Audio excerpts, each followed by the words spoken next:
Nieraz jestem świadkiem takich sytuacji, kiedy na oficjalnych spotkaniach, zakonnych, na wysokim poziomie, kiedy zbywa się ten establishment zakonny, ta elita, jak sobie tam kadzą, składają sobie życzenia, dyplomy sobie ofiarują, a w kuluarach się odmawiają, nienawidzą, rozdzierają nawzajem siebie.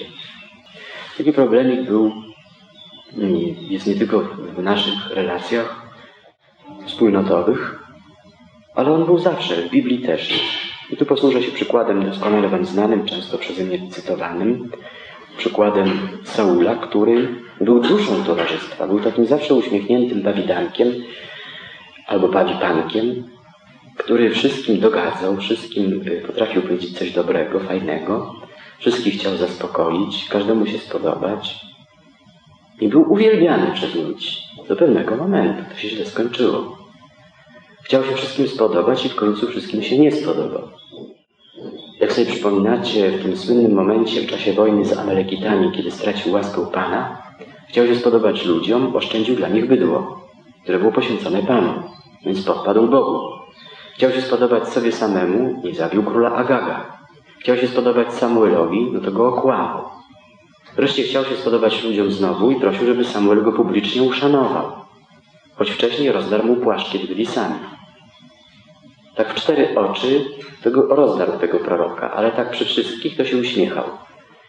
Wszyscy wiemy, że to jest coś wstrętnego, kiedy oficjalnie ktoś komuś składa życzenia na imieniny i życzy mu wiele lat szczęścia, ale nieoficjalnie przy stole z kwaśną miną życzył mu zupełnie coś innego. Coś tu nie gra, nie? To już lepiej byłoby nie składać tych życzeń albo nic sobie nie robić takiego i może publicznie nawet powiedzieć, no mam kłopot z tobą, siostro czy bracie, bo nienawidzę ciebie, nie mogę sobie z tym poradzić. No. Wiem, że to jest mój grzech, ale taka jest prawda, no nie mam miłości do ciebie. Nie umiem sobie z tym poradzić. Może to byłoby lepszą płaszczyzną do stworzenia relacji. Kiedy czujemy nienawiść też, jeśli już nie udajemy, tylko wyrazimy tą prawdę, że nienawidzę ciebie, to robimy to też w taki sposób, że uniemożliwiamy miłość. Bo mówimy, nienawidzę ciebie, to jest twoja wina, że ja ciebie nienawidzę. To nie zawsze jest czyjaś wina, że ja kogoś nienawidzę, ale to jest moja wina, że nie mam tyle miłości, żeby kogoś kochać.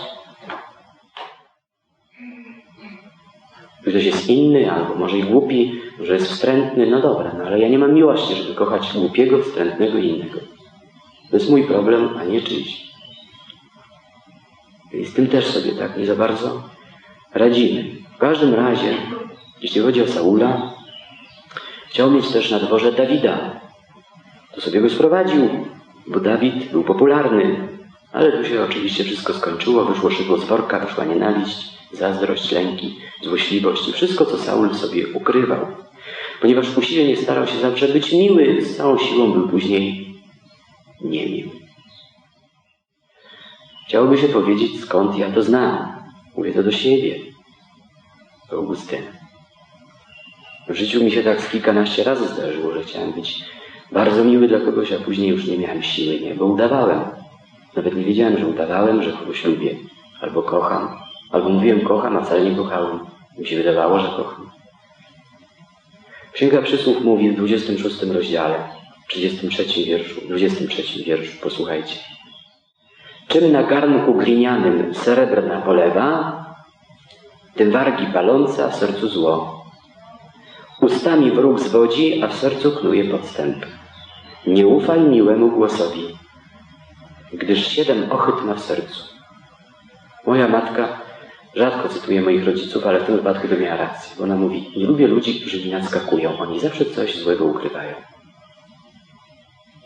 I nadmiar sympatii jest ukrytą antypatią. Choć się zatai nienawiść podstępnie, to złość się wyda na zgromadzeniu. Carl Gustav Jung opowiada w jednym ze swoich dzieł, już nie pamiętam, którym, bo czytałem to chyba z 15 lat temu, o takim pastorze, o pasterzu. Pastorze, który miał w swoim zborze dużo ludzi, którzy go podziwiali, szanowali. Miał w swojej wspólnocie taką opinię, że jest wcielonym aniołem, ale tak naprawdę w ukryciu swojego domu znęcał się psychicznie nad swoją żoną, patrzył na nią jak na diabła, zarzucając jej wszystkie wady, które w sobie oczywiście ukrył. I co było źle, to żona była winna. Ale kiedy wychodził na zewnątrz, uśmiechał się, prawie można by powiedzieć po zakonnemu, tak jak to tylko zakonnicy i zakonnice potrafią zrobić. Ten taki uśmiech, który ściąga wszystko. Wszystkie oczy. I znam też i zakonników, i zakonnice, i księży, i siebie samego znam, że publicznie potrafimy wytworzyć wspaniałą opinię o sobie, ale we własnych wspólnotach możemy być tyranami. Kiedy ktoś przychodzi do mnie obcy, to oczywiście staram się być miły. Nie zawsze mi to wychodzi czasem. Ostatnio to już mi się zdarza tak, że czuję to co mówię, to czuję, albo odwrotnie, to co czuję, to mówię. Bo już mi się nie chce udawać. Ale jest tak, że można zadbać o opinię zewnętrzną kapitalnie. Znam takie przykłady osobników życia konsekrowanego. Do dzisiaj wśród ludzi uchodzą za wcieloną Teresę z Kalkuty, czy brata Alberta, ale wewnątrz wspólnoty no to nie podchódź po prostu i nawet nie patrz, bo możesz przerazić się. I o co tu chodzi, nie? Po co ta gra? Czy ta miłość i ta litość nie jest wtedy taka, czy miłosierdzie wobec tych biednych, ubogich i pogardzonych nie jest tylko pewną grą, tak jak Saul to zrobił wobec ludu i dał im bydło do jedzenia, ale kiedy byli sam na sam z Samuelem, to mu porozdzierał szaty.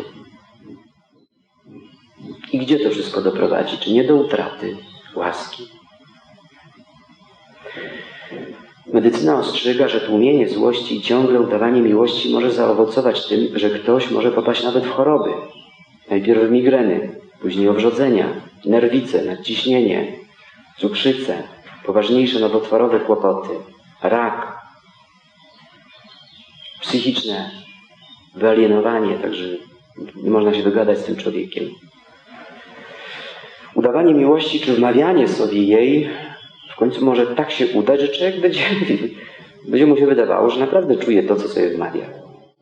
I wtedy sobie zrobi największą krzywdę, bo on już nie wie, co czuje.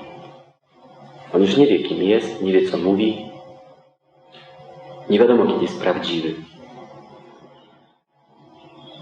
Gra uczuciami, posługiwanie się uczuciami dla egocentrycznych celów jest tak niebezpieczne, czym się przekonała na przykład Tamar, córka Dawida.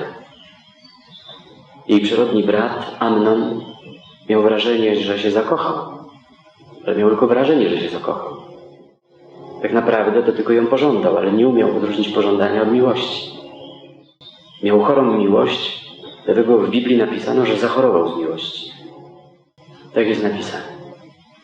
Kiedy miłość jest kompulsywna, czyli taka usilna, tak, że nie może sobie ją opanować w sobie, to znaczy, że nie potrafimy żyć bez jakiejś osoby. Jest coś w tym chorego. I to nie jest zdrowa miłość. Miłość zdrowa potrafi obejść się do osoby ukochanej w taki sposób, że da żyć tej osobie i sobie też. Amnon, podmówiony przez Jonadab, tak miał chorą miłość, że udawał chorego. Tak był chory, że nawet udawał chorego. I położył się do łóżka. Wytworzył taką atmosferę wokół siebie, taką jakąś atmosferę podejrzliwości, że ktoś go chce, że ktoś czyna jego życie i rozgłosił to w pałacu, sugerując swoim zachowaniem, że ktoś go chce zniszczyć i już nikomu on nie ufa. W końcu wszyscy zaczęli litować się nad nim. Udawał takiego pokrzywdzonego przez los, że on taki nieszczęśliwy, że ktoś bez przerwy go krzywdzi, depcze mu po piętach. No i nie można było mu nie pomóc. Znam kobiety, które tylko dlatego wyszły za mąż za istnych potworów, ponieważ w okresie zawierania małżeństwa czy narzeczeństwa ci mężczyźni odgrywali rolę pokrzywdzonych przez los. Taka gra. Biednych, skrzywdzonych. Wszyscy w domu Dawida się tym przejęli, że Amnon jest taki słaby, taki biedny jest. To jest taka gra. Udać skrzywdzonego. Są ludzie, którzy ciągle się skarżą na jakieś dolegliwości, bo dzięki temu osiągają najłatwiejszy sposób kontaktu z innymi. Litość. Wszyscy myśleli, że ktoś go chce otruć. Ojciec i rodzina zaczęli się na nim litować. Kiedy Tamar przyszła do niego, bo do tego doprowadził, i zobaczyła, w jakim okropnym jest stanie, otworzyło się jej serce. Uwierzyła we wszystko, co jej powiedział Amnon. Zresztą jego imię pochodzi od słowa emet, prawda. Prawdziwy, taki wiarygodny. Wydawał się niezawodny, wiarygodny i taki biedny. Jak tu komuś takiemu nie zaufać, a to była gra. W momencie, gdy zostali sami, rzucił się na nią i po prostu ją zgwałcił. Kiedy dokonał tego czynu, wygnał ją na ulicę. Biblia mówi, że poczuł do niej straszną nienawiść w ciągu godziny. Jego pożądanie zmieniło się w nienawiść. Chore uczucia łatwo przeobrażają się w odwrotne uczucia, przeciwne. Nie są stałe. Znam wiele nieszczęśliwych żon, które miały czułych narzeczonych, co to po kilku latach zamieniali się w wampirów, straszących swym wyglądem nawet dzieci i żony. Uzależnienia łatwo przechodzą w przeciwieństwa i kiedy miłość jest chora, łatwo staje się nienawiścią. Biedna Tamar miała zniszczone życie. Jej brat rodzony Absalom przygarnął ją do siebie, bo jej życie było pełne wstydu. Dzięki Waszemu hojnemu finansowemu wsparciu możliwa była praca nad poprawą jakości dźwięku, nagrań z homiliami ojca Augustyna i powstanie napisów dla odbiorców zagranicznych. Niech Bóg Wam to wynagrodzi. Kto chciałby się przyłączyć do tego dzieła, podaję link do wsparcia w opisie.